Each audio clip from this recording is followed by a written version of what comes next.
आप लोग अभी जो जयकारा कर रहे हैं, इसके लिए भी कुछ कारण है। बिना कारण के कोई कार्य होता नहीं इस संसार में। कुछ न कुछ उसके पीछे अवश्य रहस्य है। बिना कारण कोई बोलता नहीं, करता नहीं। कारण के बिना कार्य होता भी नहीं।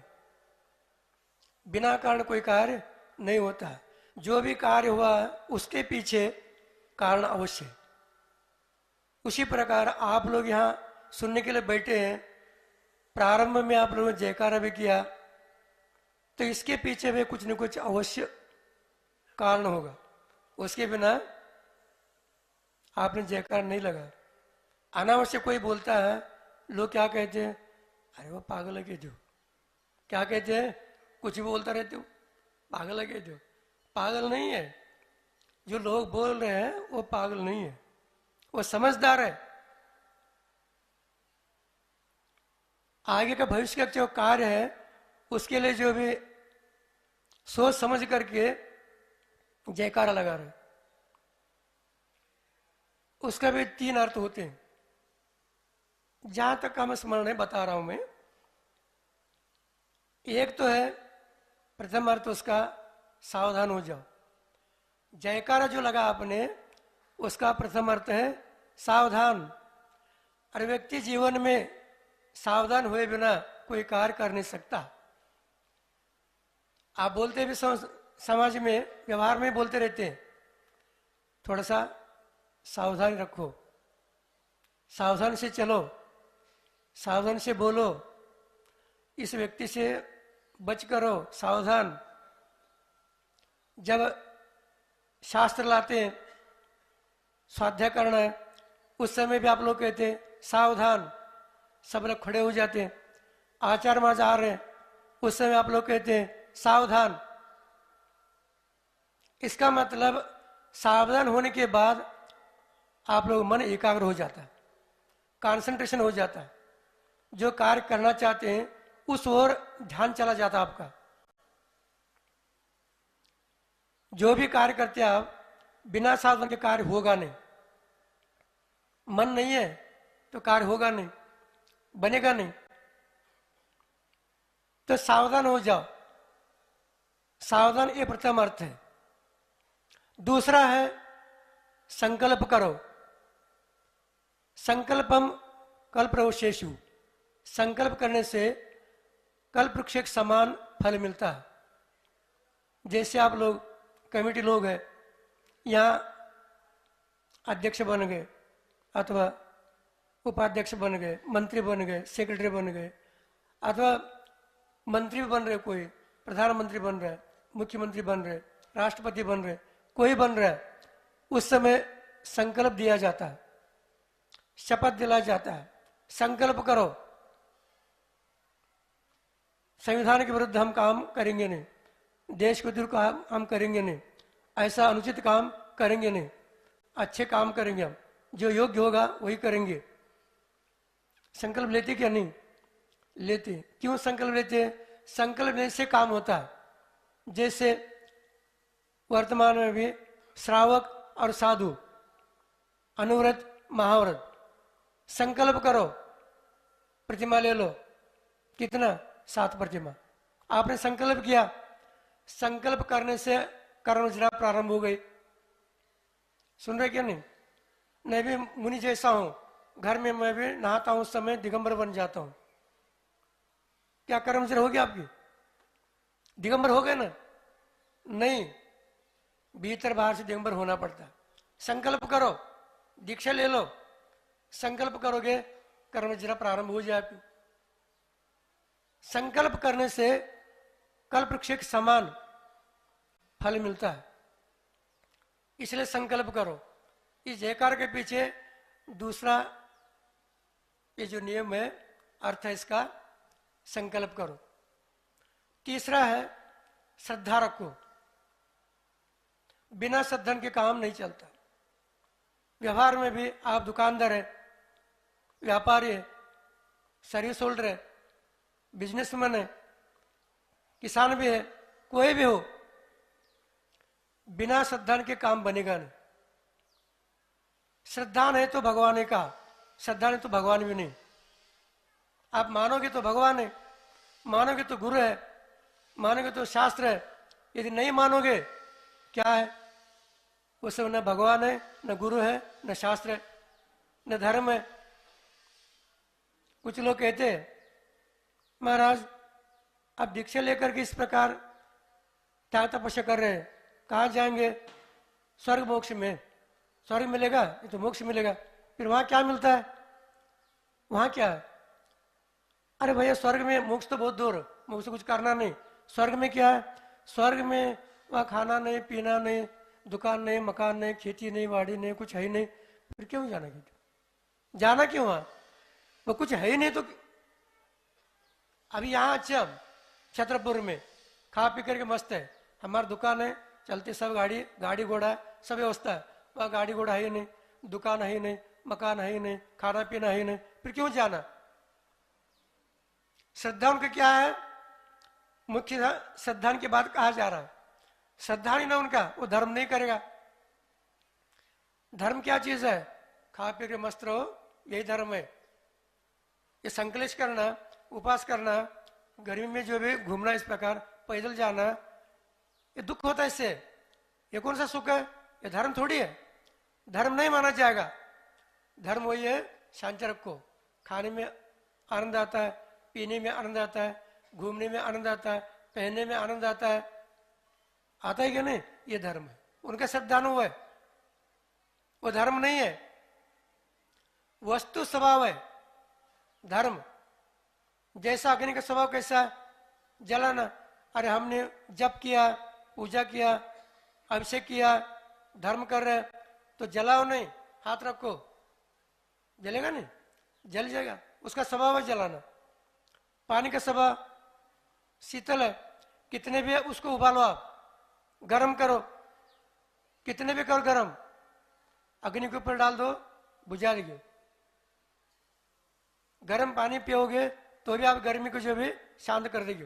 उसका स्वभाव जो भी शीतल है। यह वस्तु का स्वभाव जो भी स्वरूप है, यह धर्म है, वस्तु स्वभाव। उसके अनुसार हम चलेंगे, हमारा कल्याण हो सकता है। उसके अनुसार हम श्रद्धा रखेंगे, हमारा कल्याण हो सकता है। उसका श्रद्धा रखेंगे, हमारा ज्ञान हो सकता है। ये बाकी हमारा ज्ञान जो भी विभाव है, विकार युक्त है, ये दुख के लिए कारण है। वर्तमान में जितने भी आप तरक्की किया, आपने साइंस ने भी किया, किसने भी किया, वो ज्ञान किसके लिए कारण है? आपके पास मोबाइल है, तरक्की किया आपने, तो इससे दुख हो रहा है कि सुख मिल रहा है? क्या हो रहा है? विकल्प वाला कुछ है ही नहीं, विकल्प ही दुख है। दिन रात मेरे स्वामी बचता रहता है, देखता रहता है कहाँ है मोबाइल, इधर भी मोबाइल है, इधर मोबाइल है, सब मोबाइल है, पागल जैसे देखता रहता है, कहाँ है कि तू? हेलो हेलो, खाते समय भी हेलो, पीते समय भी हेलो, नींद में भी उठ जाता, कहाँ है कि तू? मोबाइल, हाथ इधर उधर। ये दुख के दुख है, सुख है कहाँ? तो आपको वर्तमान के ज्ञान जो भी है, श्रद्धा उसके होते हुए भी दुख के लिए कारण है। लेकिन संकल्प करो, रात में मोबाइल साथ में रखेंगे नहीं, तुम सुखी बनोगे। क्योंकि साइंस भी कह रहा है, वर्तमान में वैज्ञानिक लोग भी, जब सोते समय 10 फीट अंतर पर रखो मोबाइल, क्योंकि उसका रेडिएशन जो भी है इतना डेंजर है, शरीर को प्रभाव पड़ता है। आपको बच्चे, महिला, पुरुष, वृद्ध लोग, आप लोग भी बिना मोबाइल के जी नहीं सकते। महाराज एक बार भोजन छोड़ सकते हम, लेकिन बिना मोबाइल के नहीं। ये श्रद्धान बन गया आपका, ये श्रद्धान आपका जो भी दुख के लिए कारण है। इसलिए कहा आचार्यों ने, श्रद्धान रखो किसके ऊपर? देव शास्त्र गुरु के ऊपर। ये जयकार लोग आप लोग आ रहे हैं, किसके लिए लगाया? श्रद्धान के लिए। देव शास्त्र गुरु के ऊपर हमारा श्रद्धान है। सामने बैठे हमारे गुरु है, दिगंबर गुरु हम मानते हैं, हम दिगंबर को मानने वाले हैं, इसलिए हम दिगंबर है। कई पूछते हैं आपको, आप लोग कौन है भाई साहब? आप लोग कौन है? हम जैन है। जैन में कौन है? हम दिगंबर है। दिगंबर है, झूठ बोल रहे। कपड़े पहनकर बैठे आप लोग और फिर भी हम दिगंबर है। कैसे माने हम? महाराज हम दिगंबरत्व को मानने वाले हैं, ऐसा बोलो। श्रद्धा नंबर क्या है? हमारा भगवान, हमारा गुरु दिगंबर है, उसको मानने वाले हम लोग हैं, इसलिए हम भी दिगंबर है। कृतकायता अनुमोदन, भगवान हमारे दिगंबर है और उसके पथ पर चलने वाले हमारा गुरु है। हमें भी उस मार्ग पर चलना है, ये हमारा श्रद्धा है, हमारी मान्यता है, इसलिए हम दिगंबर है। तो श्रद्धा रखो, तत्व को श्रद्धा रखना। तत्व किस में आएंगे? शास्त्र में आएंगे, आगम में आएंगे, देव शास्त्र गुरु शास्त्र में सब आएंगे। तो इसलिए कहा देव शास्त्र गुरु श्रद्धा रखो। उस श्रद्धा के ऊपर श्रद्धा रखते हुए हमने जयकार लगाया, क्योंकि हम भी उसी मार्ग पर हैं, आगे हम लोग भी उसी मार्ग पर चल रहे हैं। भले अभी हमारा नियम नहीं है, लेकिन अनुकरण कर रहे। रात का भोजन छोड़ दिया, आलू प्याज छोड़ दिया, कंदमूल छोड़ दिया, व्यसन छोड़ दिया। इसका मतलब हम भी उस मार्ग पर धीरे धीरे चल रहे। आगे चल करके हमारा 2 प्रतिमा, 3 प्रतिमा, 4 प्रतिमा, 7 प्रतिमा। अच्छा, 7 प्रतिमा ले लिया आपने? कहाँ? खजुराहो में। अच्छा अच्छा, वो मंदिर बन रहा है, उसमें मंदिर में रखने के लिए 7 प्रतिमा। अरे भैया वो नहीं है। 7 प्रतिमा कौन सा है? व्रत प्रतिमा है, नियम पालन। 11 प्रतिमा, उसमें से हम श्रावक बन गए। संकल्प भी किया, श्रद्धा में रखा और आप व्रत नियम ले लिया, क्योंकि आगे चलकर दिगंबर बनना है मुझे। यह श्रद्धा आपका है मूल में। उसके माध्यम से आप लोग धीरे धीरे विकास करोगे, आगे बढ़ोगे। इसके माध्यम से आपको कषाय भी कम होते हैं। दूसरे के ऊपर एहसान नहीं कर रहे आप 7 प्रतिमा ले लिया, दूसरे को उपकार नहीं कर रहे, एहसान नहीं कर रहे, आप अपने ऊपर ही एहसान कर रहे, अपने ऊपर ही उपकार कर रहे।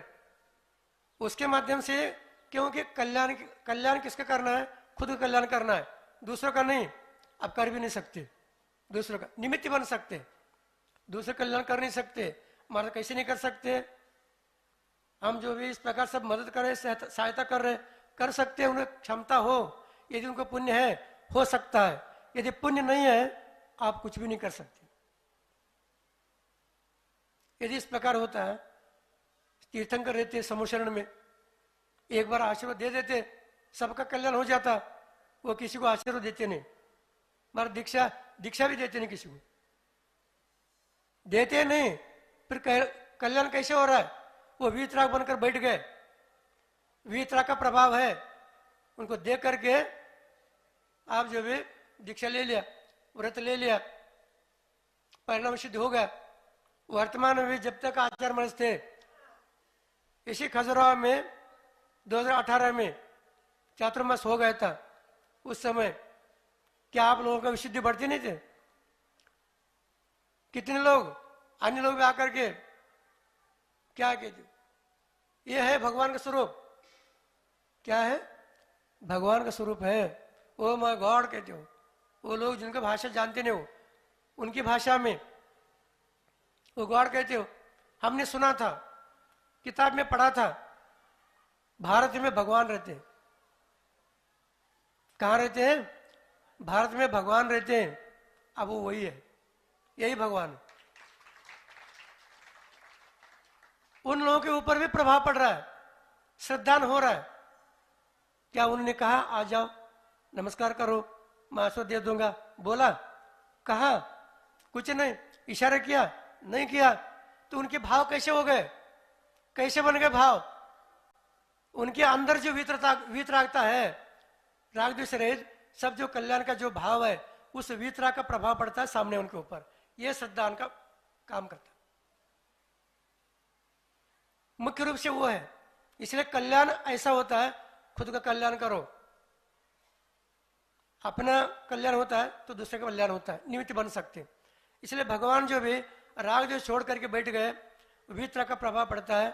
हम लोग वहां जाते हैं, भगवान के पास, गुरु के पास। किसके लिए? राग द्वेष छोड़ने के लिए, कषाय छोड़ने के लिए, वीतराग बनने के लिए, मान सम्मान के लिए नहीं।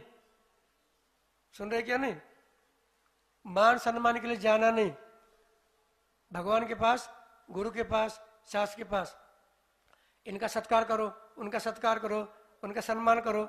सम्मान के लिए जाना नहीं, भगवान के पास जाना है, गुरु के पास जाना है। आत्म कल्याण निमित्त से जाओ। संसार में तो वही कर रहे आप, कौन सी बड़ी बात है इसमें? संसार में तो वही कर रहे, लेकिन उसके लिए मत जाओ, आत्म कल्याण के लिए जाओ। तो आपका प्रभाव भी श्राव के ऊपर पड़ेगा।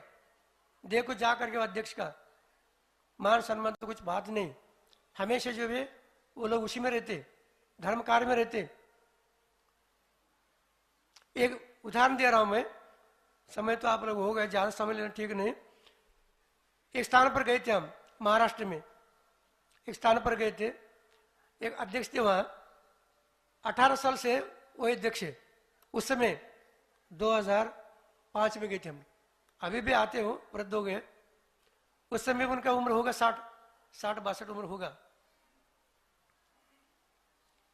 तो उस समय कुछ 14 दिन रुके थे हम लोग। कुछ प्रसंग घटित होगा वहां समाज में। तो एक 28 साल का लड़का था, व्यक्ति था, यंग। तो उन्होंने पूछा, दादाजी कहते हो 18 साल से आप ही अध्यक्ष है, लेकिन अभी तक आपने 18 साल में हिसाब किताब दिया नहीं। मंदिर बन गया 3 मंजिल, तो क्या हिसाब किताब है? तो उन्होंने क्या कहा, बेटा बहुत अच्छा प्रश्न पूछा आपने, शंका अच्छा आपका, लेकिन क्या है, आज आपने पूछा, कल दूसरे पूछेगा, परसों तीसरे पूछेगा। तो ऐसा करो, आप मीटिंग बुलाओ, मीटिंग बुलाओ मंदिर में, तो सबके सामने में दे दूंगा हिसाब किताब। इसका मतलब आपका जो भी धर्म कार्य में यदि निहित है मन, तो कैसे प्रभाव पड़ता है हम उदाहरण दे रहे। सामने जो घटित हो गया वो, तो शाम के समय मीटिंग बुला गए, सब लोग, समाज के सभी लोग आ गए। आने के बाद वो खड़े हो गए, मंगलाचरण करने के बाद बताना प्रारंभ कर दिया। 18 साल का पहले साल में कितने लोग, कौन कौन ने दान दिया, कितने दान दिया, 1 साल का कितना दान आ गया था, कितने लाख आ गया था, वो बता दिया। दूसरे साल का इतने लोग दिया, इतना बता दिया। तीसरे साल का ये बता दिया। 18 साल का जो भी जितना दान आ गया सब बता दिया, इकट्ठा हो गया, ये इतना दान है आ गया, ये पैसा ले लो, और ये जो भी आपका अध्यक्ष पर ले लो, और मुझे खाली कर दो गेट। तो लोगों ने पूछा, फिर ये 3 मंजिल मंदिर कैसे बन गया? 3 मंजिल कांच का मंदिर बन गया, ये कैसे बन गया? वो मेरे पैसे से बन गया। आज वर्तमान में लोग हैं, लोग सन्नाटा छा गया।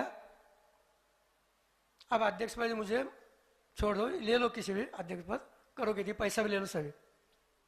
कौन लेता है? नहीं नहीं, आप अध्यक्ष कहते हो, हम कोई नहीं रहे, हम उठकर चले गए सभी लोग। आज वो अध्यक्ष है। आपका प्रभाव कैसे पड़ता है लोगों के ऊपर? हम कह रहे हैं, मतलब आप धर्म कार्य में संलग्न रहते हैं, धर्म का प्रभाव अन्य पर पड़ता है, और बाकी कार्य में आप संलग्न रहोगे तो उसका प्रभाव पड़ेगा, आपको कोई सुनेगा नहीं। श्रद्धान ऐसा होना चाहिए आपका। श्रद्धान की बात है, जयकार लगा, उसके 3 जो बिंदु है उसको दे रहे हैं आप लोगों के लिए। एक तो सावधान हो जाओ, आप सावधान रहोगे आपके ऊपर अपवाद आएगा नहीं। सावधान रहोगे आप ठीक कार्य करोगे, सावधान रहोगे आप बचोगे। संकल्प करोगे आप कर्मनिष्ठ रहोगे, पुण्य संपादन करोगे, पाप प्रक्षालन करोगे संकल्प के माध्यम से, व्रत नियम के माध्यम से। श्रद्धान रखोगे आप सम्यक दृष्टि बनोगे, गुणी बनोगे, मोक्ष मार्ग पर लग जाओगे। तो आपका प्रभाव दूसरे को पड़ने के कारण वो निमित्त लेकर के वो भी इस मार्ग पर आ सकता है। आप आ जाओ, कहने की आवश्यकता नहीं। बोलना जगन्य काम है। बिना बोले काम होना चाहिए।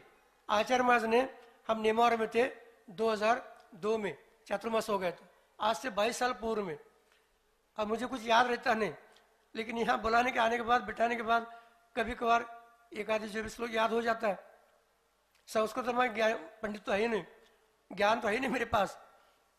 उस समय आचार्य महाराज ने कहा था, मौकर्यम लागम कर्म मौनति उन्नति कारणम नूपुरो मुखरो पादो कंठे हारो विराजते। एक श्लोक बताया था आचार्य ने। आचार्य महाराज को हमने कहा था, जब रास्ते में जा रहे थे उस समय, आचार्य उस समय आपने कहा था, क्या कहा था? ये हाँ कह दो, बोलना जगन्य काम है, मौखर्यम मुखरित हो जाना, बोलना ये जगन्य काम है।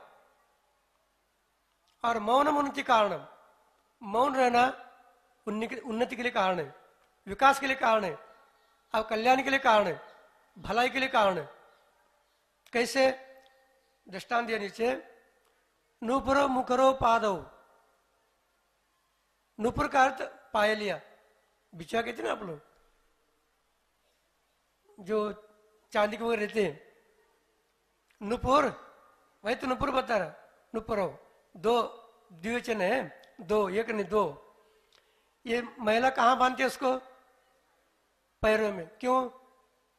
वो आवाज करते, रुनझुन रुनझुन आवाज करते। तुम ज्यादा बोलते हो, धूल खाओगे। जो क्या है, ज्यादा बोलते आवाज करते हो, धूल खाओ।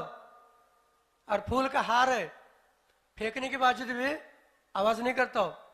कंठे हारो विराजते, वो हार को गले में डालते, क्योंकि मौन है, आवाज नहीं करते। इसी प्रकार मौन कैसा है? आपका मौन रहना हार की जैसा है, कंठ में जो है डाला जाता है। कब डाला जाता है? आप लोग तो ग्रस्त है, आपको मालूम है कब होता है। एक दूसरे को आमने सामने खड़ा करके एक दूसरे गले में हार डालते, हार डालकर ले आते, और ये आने के बाद हार जाते। हारते क्या नहीं? आप ही उदाहरण बता रहे हैं। हम आचार्य महाराज ने दिया था उदाहरण को, हमारे पास खुद का नहीं है माल, हम डीलर है, वहां से माल लेकर के यहाँ जो दे देना, बीच का जो एजेंट रहते ना, उस प्रकार है। वैसे है आचरण का, तो वही है। ये दृष्टांत इस प्रकार है। उसी प्रकार जो भी मुखरित हो जाना, बोलना विशेष, ये अपना कमजोरी, बिना बुलाए होना चाहिए। ये प्रवचन ऐसा है, ये दिगंबरत्व प्रवचन का शास्त्र में प्रवचन वत्सलत्व दिया, उसमें 12-16 कर भावना में बिना बुलाए ये दिगंबरत्व प्रवचन है। मंदिर में जाते आप लोग, भगवान को देखते, दिगंबर भेष है, देखने के बाद भाव होता होता है क्या नहीं? उसी प्रकार दिगंबर बनने के बाद साधु बोले न बोले, आशुद्ध न दे, लेकिन उनको देखने के बावजूद आपको भाव होना चाहिए, ये दिगंबरत्व है, क्योंकि ये प्रवचन है। जैसे आचार्य को देखते हैं आप लोगों का, बिना बोले देखते भी नहीं थे, हो नीचे नीचे देखे बैठे रहते, नमस्ते महाराज जी, नमस्तो, दूर से बैठकर नमस्कार करते हैं, तो भी यदा कदाचित भूल करके वो आंख उठा दिया, देखा, बस हाँ आचार्य में देख लेके होता है कि नहीं? देखा है कि नहीं आप लोग? अभी कुछ प्रवचन दिया नहीं, बोले नहीं, केवल देखना भी। अरे मुस्कान दे दिया, बोले नहीं, मुस्कान भी दे दिया, बस लोग जय गुरुदेव। हम लोग जो छिंदवाड़ा गए थे, आज के साथ थे, उस समय छिंदवाड़ा में पब्लिक बहुत थी, पंचकल्याण गए थे, पब्लिक बहुत थे। पब्लिक में इतना गाल हो रहा था, आवाज हो रहे थे। एक आप जैसे जो है प्रोफेसर थे, उस समय गुजर गए, अभी वो प्रोफेसर थे, बोलने में अच्छे थे, अच्छे बोलते थे। अब क्या कर रहे, इतने लोग हल्ला गुल्ला कर रहे, उन्हें माइक हाथ में ले लिया, जैसे कभी मुझे माइक दे दिया, बस अब तो चालू हो गया। तो उन्होंने माइक ले लिया, जयकारा बोल दिया। माइक में से वो बोल रहे हो, प्रोफेसर क्या बोल रहे हैं? गुरुदेव कहते हो, बार बार मेघ समुद्र के ऊपर बरसते, बार बार मेघ जो भी है समुद्र के ऊपर ही बरसते। तो ये सामने बैठी जनता आपकी मुस्कान के लिए तरसते, बस ताली बजा दिया, सब शांत हो गए। बस आचार्य में थोड़ा सा मुस्कान दे दिया, सब सन्नाटा छा गया। क्या बोले कुछ हो? कुछ बोले नहीं। तो प्रभाव कैसे पड़ रहा है? अंदर उनके अंदर जो भी बीत रहा है, परिणाम दया भाव है, करुणा भाव है, वात्सल्य भाव है आपके प्रति, उसका प्रभाव पड़ता है। इसलिए बोलना जो भी जगन्य काम है, मौन रहना ये उन्नति कारण है। इस प्रकार तीन जो भी आपके बिंदु आप लोगों के लिए मिल गया। हम यहाँ बैठने के बाद अब मंत्री महोदय आ गए थे, यहाँ आने के बाद महाराज चलो चलो, कहाँ चलो? अरे प्रवचन के लिए महाराज, दूसरा कोई मिलता नहीं आपको। अचानक आ गए, ले चलो ले चलो। हमने कहा जो बैल खींचते ना, दो बैल रहते हैं, विशेष रूप से बैल खींचता रहता है, फिर उसको हाथ लगाते हैं, उसको पिटाई करते हैं और खींचो। अरे दूसरा है ना, आप ही खींचो। उसी प्रकार से स्थिति है, जब भी जाओ चलो महाराज, जब भी जाओ चलो महाराज, क्या स्थिति है? तो हमने भी आ गए यहाँ, आने के बाद आप ही के ऊपर दे देंगे प्रवचन आज हमने का। इस प्रकार तीन बिंदु लेकर के आप लोग भी सावधान होकर के अपने जीवन में यदि आगे बढ़ते हैं तो आप लोगों का भी कल्याण हो सकता है। उद्देश्य को लेकर के अपने को जो भी सोच करके आगे चलना चाहिए, सोच समझ करके काम करना चाहिए, तभी हाथ लगता है, नहीं तो पश्चाताप के अलावा कुछ हाथ लगता नहीं। उसी प्रकार आप लोग भी धर्म मार्ग चल करके अपने आत्म कल्याण करें, सबका विकास हो, सबका कल्याण हो। इसी भावना के साथ बोले महावीर भगवान की बोधि समाधि परिणाम शुद्धि स्वात्मोपलब्धि शिव की सिद्धि चिंतामणि चिंतित वस्तुदाने तम बंद मनस ममास्तु दे।